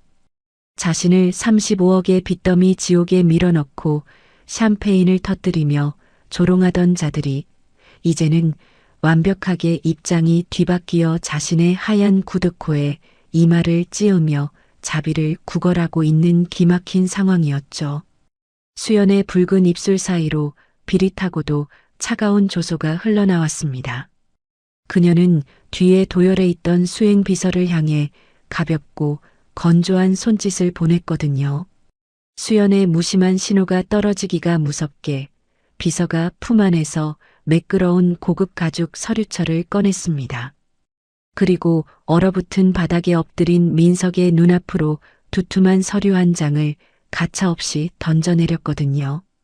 빳빳한 최고급 용지가 거친 시멘트 바닥 위에 떨어지는 순간 모자에 얼어붙은 심장을 사정없이 후려치는 사형 선고의 서막이 열린 겁니다. 민석은 사시나무 떨듯 전신을 바들바들 떨면서도 그것이 유일한 생명줄이라도 되는 양서류에서 시선을 떼지 못한 채 핏발 선 누나를 미친 듯이 굴려댔습니다. 당신들이 저지른 사기 혐의 내가 합의 안 해주면 내일 당장 차가운 감방행인 거 알지? 살고 싶으면 당장 서명해. 수연의 목소리는 영하 10도의 칼바람보다도 더 차갑게 가라앉아 있었습니다. 하역장의 모든 공기가 그녀의 한마디에 얼어붙는 듯 했습니다.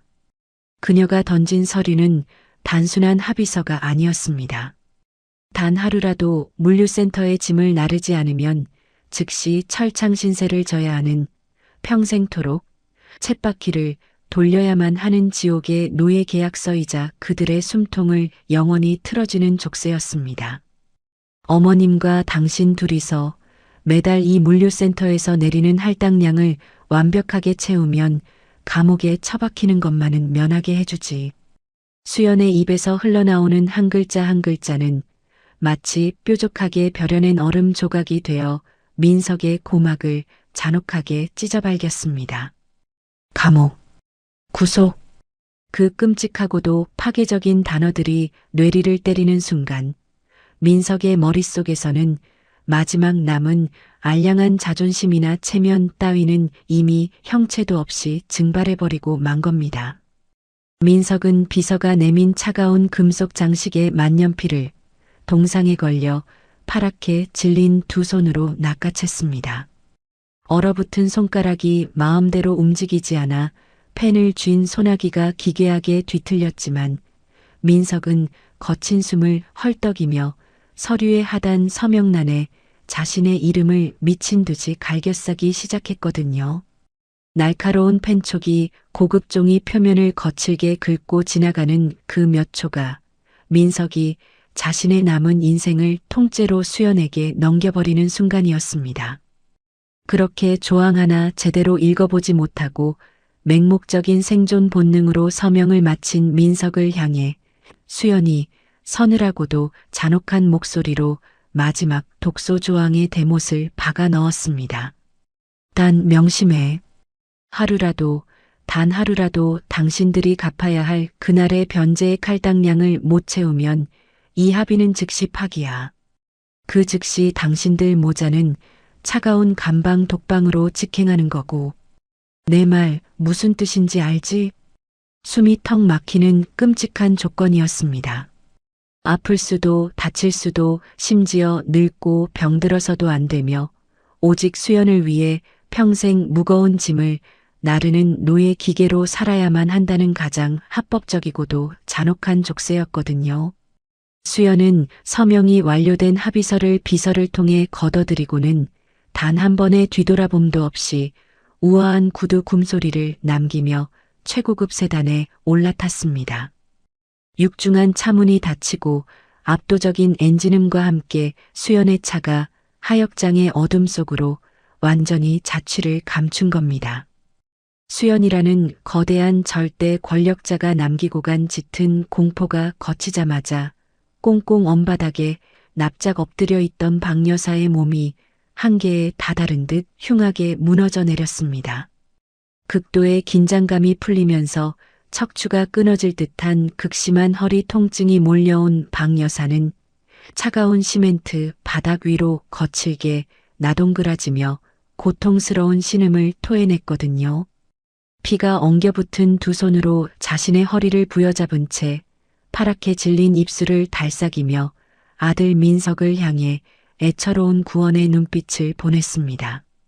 수연이라는 공통의 거대한 적이 물러갔으니 이제 세상에 하나뿐인 핏줄인 아들이 쓰러진 자신을 따뜻하게 부축해 줄 것이라는 얄팍하고도 처절한 기대감 때문이었죠.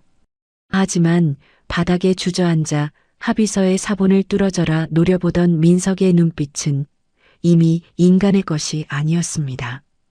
파충류처럼 차갑고 기괴하게 돌변해 있었거든요. 그의 붉게 충혈된 동공 속에는 늙고 병든 어머니를 향한 연민이나 천륜 따위는 단 한 줌도 남아있지 않았습니다. 오직 종이 위에 적힌 살인적인 일일 할당량과 그것을 단 1%라도 채우지 못했을 때 자신이 끌려가게 될 차가운 감옥의 공포만이 그의 이성을 완벽하게 집어삼켜버린 참이었죠. 민석은 바닥에서 고통에 몸부림치는 박 여사를 향해 이빨을 드러내며 악다구니를 폭발시켰습니다. 일어나. 당장 안 일어나. 엄마가 여기서 드러누워서 오늘 할당량 못 채우면 합에 파기돼서 나까지 당장 감옥 간단 말이야. 민석의 핏발선 고함 소리에 박 여사의 주름진 눈동자가 찢어질 듯 팽창했습니다. 자신이 배 아파놓고 그 아들을 위기에서 구하기 위해 만만한 며느리를 지옥으로 내몰면서까지 지켜냈던 유일한 혈육이 이제는 자신을 감옥행을 막기 위한 노동도구로밖에 보지 않는다는 소름 끼치는 현실을 마주한 겁니다. 충격에 빠져 대답조차 하지 못하고 헐떡이는 어머니를 향해 민석의 눈빛은 한층 더 광기 어리게 번뜩이기 시작했습니다. 그는 거친 숨을 몰아쉬며 주변을 두리번거리더니 하역장 구석에 세워져 있던 묵직한 철제 카트를 향해 발길질을 퍼부었거든요. 녹슨 카트가 시멘트 바닥 위로 처참하게 쓰러지며 하역장 전체를 뒤흔드는 굉음을 일으켰습니다. 그 충격에 놀란 박 여사가 비명을 지르며 두 팔로 머리를 감싸 안았지만 스스로 가장 악랄한 감독관이 되어버린 아들의 끔찍한 광기는 멈출 줄을 몰랐습니다. 빨리빨리 안 움직여. 오늘 밤 안에 저 대형 탑차 세대 분량 다 못 가면 우리 둘 다 끝이야. 당장 일어나서 짐부터 날라. 할당량 다 채우기 전까지는 쉴 생각도 밥 한 숟갈 먹을 생각도 꿈도 꾸지 마. 주변 기물을 미친 듯이 걷어차며 자신의 친어머니를 노예처럼 부리는 민석의 살기, 어린 윽박지름. 그리고 갈라진 피부 사이로 배어나오는 고통 속에서도 감옥에 가지 않기 위해 눈물을 삼키며 30kg짜리 짐칸을 향해 기어가야 하는 박 여사의 처절한 모습이었습니다. 수연은 제 고결한 손에 피 한 방울 묻히지 않고 오직 자본과 법이라는 가장 우아하고도 차가운 무기를 이용해 그들 모자의 천륜을 완벽하게 산산조각 내버린 겁니다. 서로가 서로를 끔찍하게 감시하고 채찍질하고 살점을 갉아먹어야만 단 하루를 연명할 수 있는 이 완벽한 합법적 무간지옥. 그것이 바로 버려진 돌산의 재투성이에서 절대 권력의 제왕으로 부활한 수연이 설계한 잔혹하고도 통쾌한 복수의 결정체였던 노릇이었죠. 햇빛 한 줌 허락되지 않는 어두컴컴하고 습한 거대 물류센터의 창고 아니었습니다. 그곳에는 끝이 보이지 않는 육중한 컨베이어 벨트가 마치 죄인들의 뼈와 살을 씹어 삼키는 지옥의 톱니바퀴처럼 무거운 쇳소리를 토해내며 쉴 새 없이 돌아가고 있었거든요. 매캐한 시멘트 먼지와 매연이 짙게 깔린 숨막히는 공기 속에서 뼈만 앙상하게 남은 박 여사가 자신의 몸짓만 한 무거운 화물 박스를 끌어안은 채 처절한 신음을 헐떡이고 있었습니다. 그녀의 굽은 등과 달아빠진 관절은 이미 인간의 형상을 잃어버린 지 오래였습니다. 바싹 갈라진 입술 사이로는 척추가 끊어질 듯한 고통의 단말마만이 짐승처럼 새어나오고 있었거든요. 허리야, 나 죽는다. 민서가 애미 허리가 뼈가 다 부서져서 내릴 것만 같아. 제발 단 1분만 숨 좀 고르게 해다오. 박 여사가 핏물이 엉겨붙은 손가락을 덜덜 떨며 애원했습니다. 하지만 그 끔찍한 무간지옥에 자비 따위는 존재할 리 만무했거든요. 그녀의 바로 옆에서 핏발선 누나를 번뜩이던 아들 민석이 질긴 포장 테이프를 거칠고 신경질적으로 끊어내며 또다시 등골이 서늘한 악다구니를 쏟아냈습니다. 과거 어머니의 품에서 호의호식하던 교만한 아들의 얼굴은 이미 완벽하게 지워진 채 오직 그날의 할당량과 감옥에 대한 극도의 공포로 미쳐버린 악기만이 그 자리에 서 있을 뿐이었죠. 지금 쉴 틈이 어디 있어. 저기 밀려드는 박스들 안 보여. 엄마가 오늘치 할당량 못 채워서 나까지 감옥 독방에 처박히는 꼴 보고 싶어서 환장했어. 잔말 말고 빨리 테이프나 발라. 어머니를 향해 무자비하게 테이프 뭉치를 집어 던지는 민석의 광기 어린 고함이 쉴 새 없이 돌아가는 컨베이어 벨트의 굉음에 섞여 창고 안을 섬뜩하게 울렸습니다. 그들을 올가맨 물리적인 철창도 채찍질을 가하는 간수도 없는 공간이었거든요. 하지만 그곳은 수연이 거대한 자본과 70억이라는 합법적인 빚의 사슬로 정교하게 짜놓은 세상에서 가장 완벽하고도 잔혹한 무간지옥이었습니다. 스스로가 스스로를 감시하고 핏줄의 살점을 물어뜯어야만 단 하루를 연명할 수 있는 이 끔찍한 형벌은 그들이 짐을 나르다 쓰러져 숨이 끊어지는 그날까지 결코 끝나지 않을 겁니다. 그리고 이 지독한 어둠과 고통의 끝에서 화면은 마치 거짓말처럼 눈부신 빛의 세계로 부드럽게 전환됩니다. 탁한 매연과 시멘트 먼지 대신 향긋한 꽃내음과 따스한 봄바람이 살랑이는 서울 도심 한복판의 평화로운 힐링파크였습니다. 수연이 손에 쥔 최고급 찻잔에서는 따뜻하고 향긋한 온기가 피어올랐습니다. 35억 빚을 떠안고 차가운 경찰서 계단에서 홀로 삼켜야 했던 혹독한 겨울밤의 눈물은 이제 이 눈부신 봄 햇살 아래 완벽하게 보상받았습니다. 따사롭게 내리쬐는 햇살을 병풍 삼아 마련된 최고급 야외 테라스의 테이블에 수연이 눈이 시리도록 우아하고 여유로운 자태로 앉아 있었거든요. 그녀의 어깨 위로 포근하게 내려앉은 눈부신 봄 햇살은 과거 35억 빚더미의 지옥에서 흘렸던 차가운 눈물 자국을 완벽하게 말려버린 지 오래였습니다. 수연의 하얗고 가느다란 손가락이 테이블 위에 놓인 최고급 도자기 찻잔을 우아하게 들어 올렸습니다. 은은한 홍차의 향기가 코끝을 맴도는 가운데 찻잔과 받침이 부드럽게 맞닿으며 청아한 소리를 냈거든요. 그녀의 얼굴에는 과거 시댁 일가를 향해 번뜩이던 서늘한 복수의 살기나 원망 따위는 단 한 점도 남아있지 않았습니다. 오직 모든 속박과 굴레에서 벗어나 온전한 자신의 삶을 완벽하게 되찾은 절대 권력자의 여유롭고도 따뜻한 미소만이 붉은 입술 위에 아름답게 피어오르고 있었죠. 이윽고 수연이 찻잔을 내려놓고 따뜻한 미소를 지으며 시선을 돌린 곳.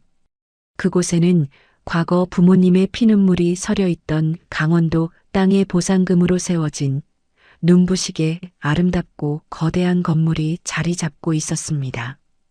바로 가족에게 버림받고 갈 곳 없는 홀몸 어르신들을 위해 수연이 전액사재를 털어 건립한 최고급 무료 실버타운 봄날의 집이었습니다. 평생 피땀 흘려번 돈을 사위에게 사기당하고 화병으로 돌아가신 가여운 부모님. 수연은 하늘에 계신 부모님을 기리며 세상에 소외된 어르신들에게 가장 따뜻하고 존중받는 노후를 선물하고 있었던 겁니다. 따사로운 햇살 아래 실버타운 정원을 산책하며 환하게 웃는 어르신들의 모습을 바라보던 수연의 눈가에 맑고 따뜻한 이슬이 맺혔습니다. 엄마, 아빠, 보고 계시죠? 저 이제 정말 행복해요. 자신들을 지옥으로 몰아넣은 시댁 식구들은 평생 무거운 박스를 나르는 노예가 되었지만 수연은 그 상처를 딛고 일어나 세상에서 가장 따뜻한 빛을 뿌리는 천사가 되었습니다. 같은 시각 영하 15도의 매서운 칼바람이 부는 물류센터 하역장. 뼈가 부서져라 상자를 나르던 박 여사와 민석은 벽면에 걸린 대형 전광판을 통해 수연이 지은 봄날의 집 뉴스를 너클 잃고 올려다보고 있었습니다. 따뜻한 온돌방과 최고급 식사가 제공되는 그 궁궐 같은 실버타운에서 환하게 웃는 어르신들의 모습을 보며 박 여사는 동상 걸린 손을 부여잡고 처절한 피눈물을 쏟아냈습니다. 아이고, 내가 미쳤지. 내가 그 착한 며느리만 안 내쫓았어도 지금쯤 저 궁궐에서 왕비처럼 대접받으며 편하게 늙어갔을 텐데.